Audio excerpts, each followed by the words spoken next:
اردو ترجمہ کشف المحجوب۔ بسم اللہ الرحمن الرحیم، نحمدہ ونصلی علی رسولہ الکریم۔ اے ہمارے رب، اپنی بارگاہ سے ہم پر رحمت نازل فرما اور ہمارے معاملے میں ہمیں راہ راست کی توفیق عطا فرما۔ اللہ تعالیٰ ہر خوبی کا سزاوار ہے جس نے اپنے اولیاء پر اپنی بادشاہت کے اسرار کھولے اور اپنے اصفیاء کے لیے اپنی حیثیت اور جبروت کے راز منکشف فرمائے اور اپنی شمشیر عظمت و جلال سے محبوبوں کا خون بہایا اور عارفین کو اپنے وصال کی چاشنی کا مزہ چکھایا۔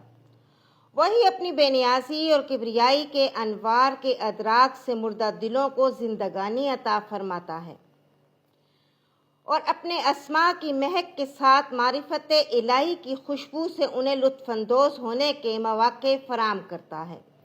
اللہ تعالیٰ کے رسول محمد مصطفیٰ صلی اللہ علیہ وآلہ وسلم اور ان کے آل و اصحاب و ازواج مطہرات پر ہمیشہ ہمیشہ درود و سلام نازل ہو۔ ابتدائیہ۔ اے طالب راہ حقیقت، اللہ تعالیٰ تمہیں دونوں جہان کی سعادت مندی نصیب فرمائے۔ جب تم نے مجھے اپنے سوال کے ذریعے اس کتاب کی درخواست کی تو میں نے استخارہ کیا اور خود کو ولی واردات اور باطنی القاء کے حوالے کر دیا۔ جب استخارہ میں اذن الہی حاصل ہو گیا تو میں نے تمہاری مقصد براری کی خاطر اس کتاب کے لکھنے کا عزم صمیم کر لیا اور اس نوشتے کا نام کشف المحجوب رکھا۔ امید ہے کہ ارباب فہم و بصیرت اس کتاب میں اپنے سوالات کے جواب اعلیٰ وجہ الکمال پائیں گے۔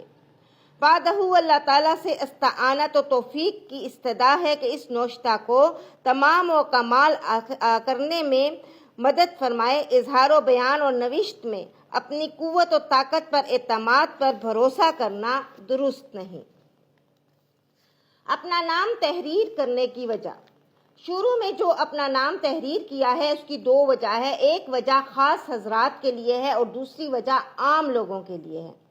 لیکن جو وجہ عام لوگوں کے لیے ہے کہ جو اس علم سے بے بہرا و ناواقف ہیں، کوئی ایسی نئی کتاب دیکھتے ہیں تو اس میں مصنف کا نام کسی جگہ نظر نہیں آتا تو وہ اس کتاب کو اپنی طرف منسوب کر لیتے ہیں، یعنی یہ کہ یہ تو میری کتاب ہے، میری تصنیف ہے، جس سے مصنف کا مقصد ناکام ہو جاتا ہے۔ حالانکہ مصنف کی تالیف و تصنیف کا مقصد یہی ہوتا ہے کہ اس کتاب کے ذریعے اس کا نام زندہ و پائندہ رہے اور پڑھنے والے طالبان حق کے مصنف کے حق میں دعائے خیر سے یاد کرتے رہیں۔ ایسا حادثہ میرے ساتھ اس سے پہلے بھی 2 بار ہو چکا ہے۔ پہلا حادثہ یہ ہوا کہ ایک صاحب میرے اشعار کا دیوان مستعار لے گئے، پھر انہوں نے واپس نہ کیا۔ میرے پاس اس نسخے کے سوا کوئی نسخہ نہ تھا تو ان صاحب نے میرے نام کو حذف کر کے اپنے نام سے اس دیوان کو مشہور کر دیا۔ اس طرح میری محنت انہوں نے ضائع کر دی۔ اللہ تعالیٰ انہیں معاف فرمائے۔ دوسرا حادثہ یہ پیش آیا کہ میں نے علم تصوف میں ایک کتاب لکھی تھی جس کا نام منہاج العابدین رکھا تھا۔ ایک کمینہ خصلت چب زبان شخص نے، جس کا نام میں ظاہر نہیں کرنا چاہتا، اس نے شروع سے میرا نام چھیل کر اور اپنا نام درج کر کے عام لوگوں کو یہ کہنا شروع کر دیا کہ یہ میری تصنیف ہے، حالانکہ اس کی علمیت اور قابلیت کے جاننے والے حضرات اس پر ہنستے تھے۔